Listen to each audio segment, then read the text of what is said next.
ચાલુ પછી થાશે, પેલા ઈ બધું બંધ કર છાનો માનો.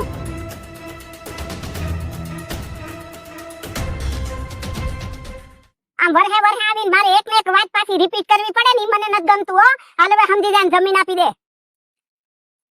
પણ મીનામાં જમીન અમે વેચાતી તમારી પાસે લીધી છે ને તમે વરહોવર આવીને એમ કહો કે જમીન ખાલી કરી નાખ, જમીન ખાલી કરી નાખ. આ તમારી કઈ વાત છે? તું મોઢા બગાડમાં રોવા જેવા કરમાં. જો મારા છોકરો છે ને અહીંયા આવશે ને તો તારા ટાંટિયા ભાગી નાખે ને. આટલું કામ કરે છે ને, કામ કરવા જેવો નહીં રે, સમજી લેજે તું. પણ મીનામાં આ જમીન તો 20 વર્ષ પહેલા તમારી પાસેથી 5000 રૂપિયાની લીધી છે અને ત્યારે તમે જ એમ કહેતા હતા કે હાલો તમને હું દસ્તાવેજ કરી દઉં. પણ મારા બાપા એમ કીધું કે ખાલી આ 5000 નું લખાણ કર્યું છે ને એ બરોબર છે, અને આવડો મોટો વિશ્વાસ કર્યો ને હવે તમે આવું કરો છો. ઈ તો 5000 ઉછી ના દીધા હતા. કઈ 5000 માં આવડી મોટી જમીન ન દઈ દીધી હોય, કઈ હાલી નીકળ્યો છે. ઈ તો હવે જમીનના ભાવ વધ્યા ને એટલે તમે ફરી જાવ છો. પણ કાંઈ વાંધો નહીં, કાયદેસર તો હું લડીશ તમારા સામે. હા લડજે ને, થા ઈ કરી લેજે. જા આ ઈ કરી લેજે તું તારે. આટલું જમીનનું બટકું તારા ભાગમાં નહીં આવે, સમજી લેજે. હા તું લડીશ તો કરે, મામને લડતા નથી આવડતું કઈ?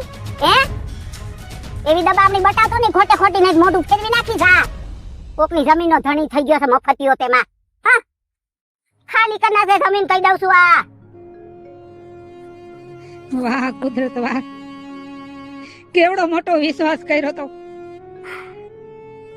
માણસ જેમ ગાડાનું પૈડું ફરે ને એવી રીતના ફરી જાય છે.